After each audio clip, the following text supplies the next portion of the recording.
You're watching Hot Walk Academy. My name is Mingjin Tong, and today I want to share a recipe that I grew up with. And this is called Mantou, just a plain, slightly sweet, fluffy bread from northern China. Let's cook.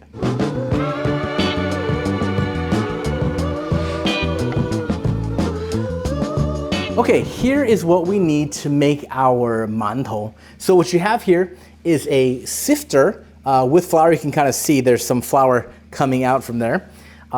We have 2 cups of all-purpose flour, just your regular flour. Mixing bowl for liquid ingredients.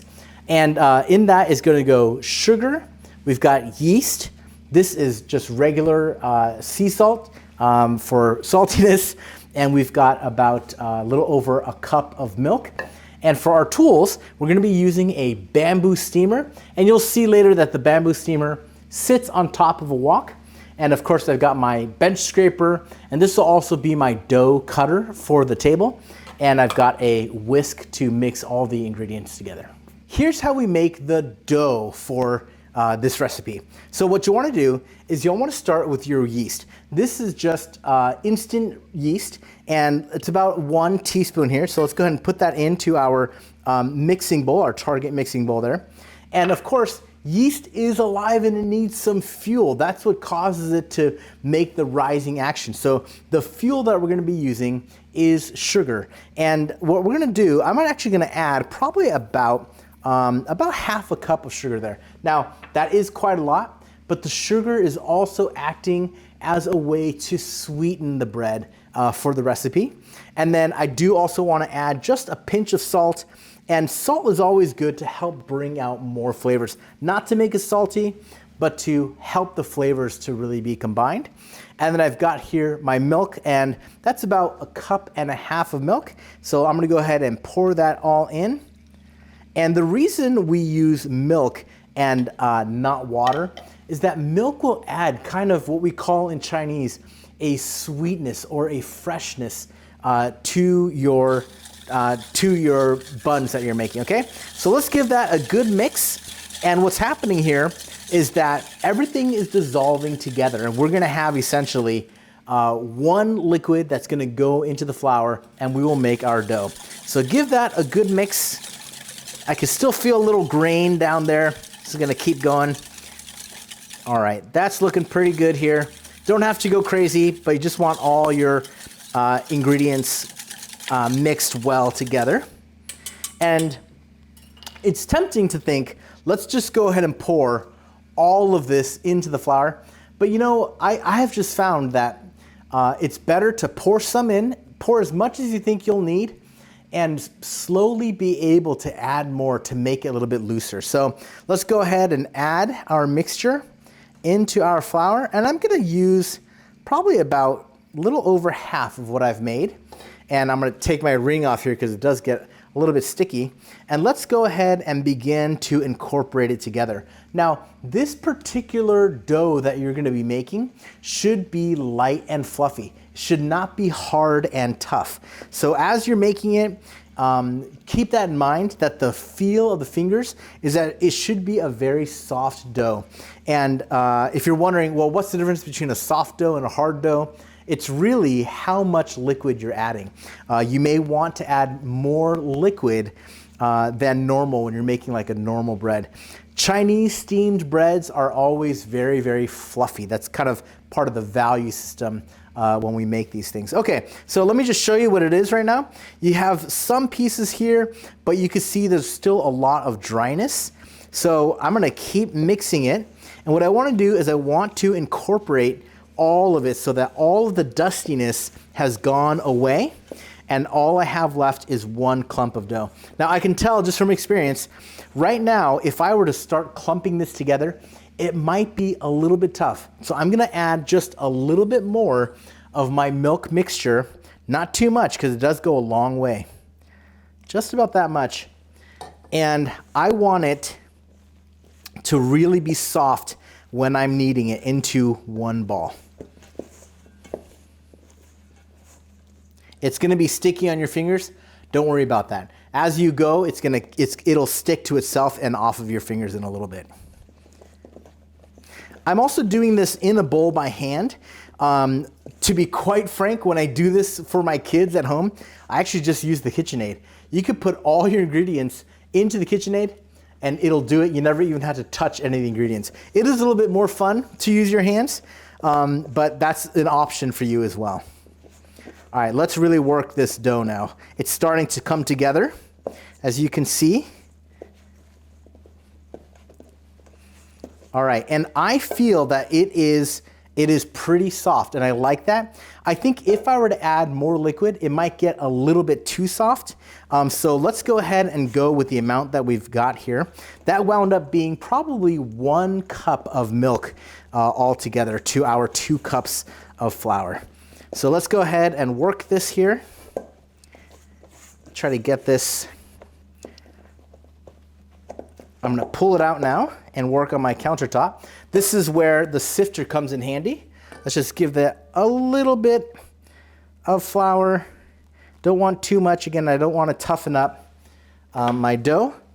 And let's go ahead and work that. Now, the point here, the point of doing the initial knead on your dough is to form the gluten chains that are in the bread, okay? So what we want to do is we want to knead it so that the gluten, the proteins begin to stick together. And we actually are able to have a chewy bread later on because we've done this kneading work ahead of time. So let me get all this off my fingers and get it stuck to the dough. All right, let's go here. We're just gonna do a quick knead on it. You don't have to do it too thoroughly, but you do have to do some to help form that gluten in your bread.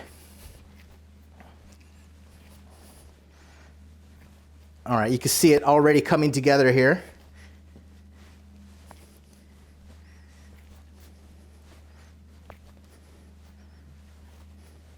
I like to use the heel of my palm to push in and roll it back. You can see it's not sticking to the table, and the reason why is because it likes to stick to itself more than to the table. I don't even have flour underneath the dough ball right now. All right, just about 3. You know, they say you should knead for about 3 minutes for this recipe. I have found that, you know, once the gluten begins to form, it can only do so much. I've done it where I've kneaded it for literally 15 minutes by hand, and I've kneaded it for about 3 minutes, and frankly, the result is about the same. So once you've got a dough ball that looks like this, what you want to do now is you want to put it back into the bowl, and you want to cover it. I like to use plastic wrap. You can also use a wet towel. What you want to do is you will want to cover it and let it rest. Now, what happens when you're resting it?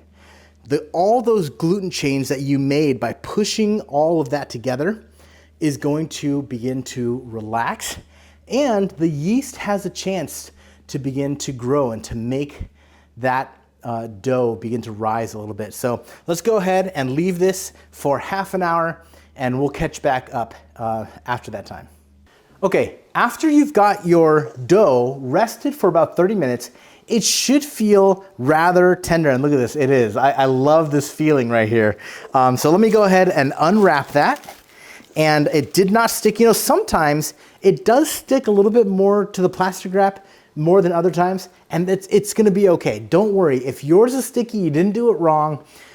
You might want to dust it with some flour before you cover it next time, but it'll still turn out just fine, okay? So let me talk a little bit about our setup before I do the mantou. So what I've got here is my bamboo steamer. So this steamer has got 2 different layers. As you can see, there's the bamboo woven top, and there is, of course, this layered stackable part right here, okay? And they nest together, and usually when you buy them, they come with 2 trays and 1 lid. And the way that it works is you put it together, and what you'll want to do is you'll want to have a pot of boiling water. In my case, I've got a flat bottom wok. Let me turn this heat all the way up. It is already boiling, and what we're going to do is we're going to set this whole apparatus right into the wok and it's going to cover all that steam. Now what's going to happen is that the steam will begin to make its way up through those lattice pieces into that steamer. And because the top is made of bamboo, you'll see that what's going to happen is the steam will actually cause this woven mat to kind of expand, and no steam will be coming up from the top because of the way that it's built. It's meant to trap this water vapor in. So highly recommend that you get yourself a bamboo steamer. I like them much better than the stainless steel steamers that you can buy as well. Okay, so here's what we're gonna do. Let me turn my fire just so it's a little bit low. I don't need it boiling that rapidly at this point. But for now, let's go ahead and take our dough out. And you know what, before I set it down, what I'm gonna do is I am gonna just dust my working surface just a little bit. Just a light dusting will do.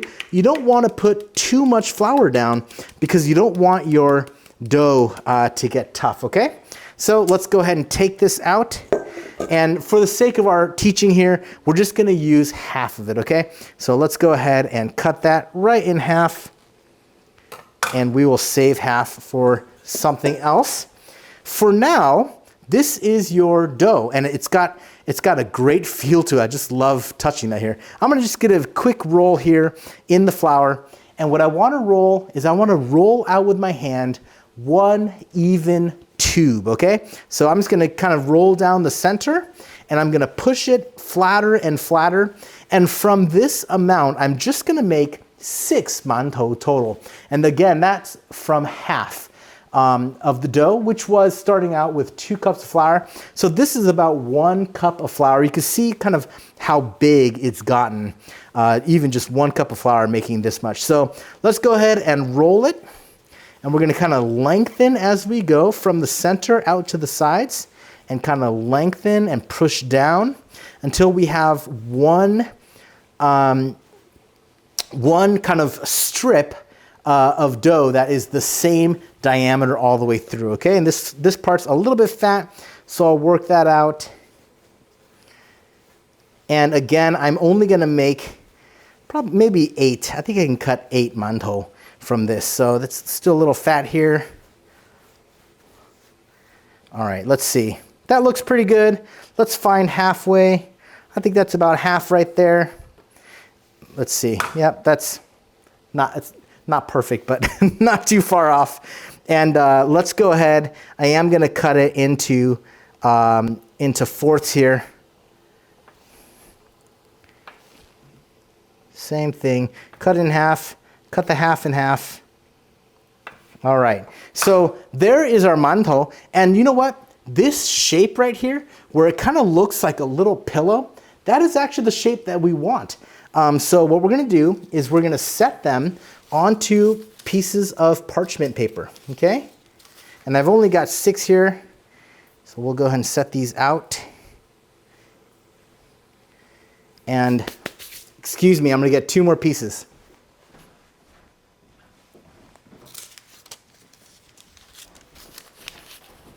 All right, so I've got 8 total. And what we'll do is we're gonna go ahead and open that up. Look how much steam that has accrued. And on our parchment paper, I'm gonna go ahead and set each of these mantou right in. I might actually pinch it just a little bit to get that just the way I like it. Nice and square when they come out. You'll see the parchment paper is kind of curling up. That's not a problem. That's just what happens. It won't cause any issues at all.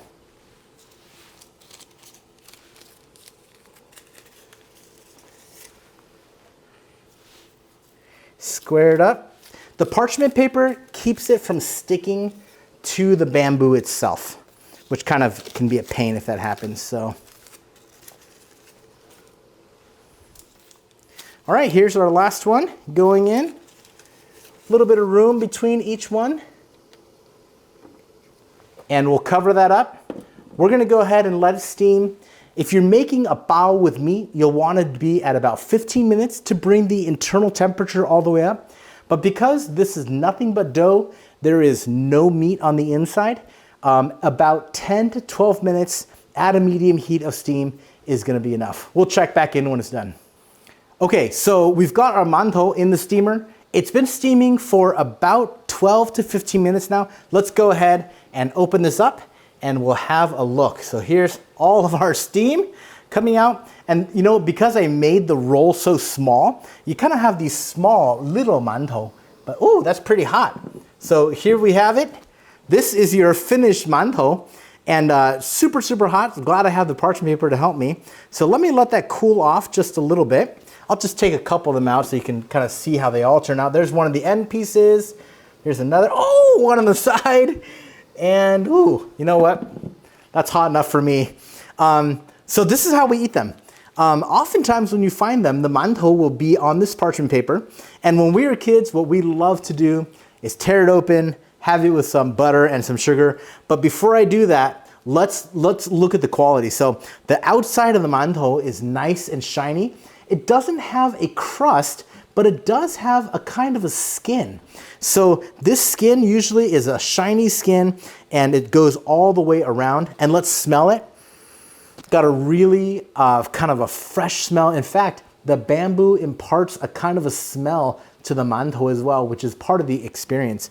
And you know what? One thing that's really important to do, and I'm just hoping that works, is the squish test. So let's go ahead and we'll squeeze that and we'll see if that comes all the way back. Oh, it's coming, it's trying. Maybe I squished it a little bit too early. If you let it cool down, it will regain its form when you squish it. This was not so great, look at that. It's kind of remained squishy, but totally fine. I'm sure it'll taste great. Let's peel that off there. And what we wanna do is open that up and look at that wonderful bread on the inside. And this is the way we used to eat it when we were kids. We just take a little bit of butter and a little bit of sugar, and we would eat it just like this. This was really just a treat for us to just eat it like this, almost like a little dessert cake with the butter and the sugar. So try it at home. Let us know what you think. Please share with others and take a bite. And oh man, that's perfect. Let us know what you think. Thanks for watching.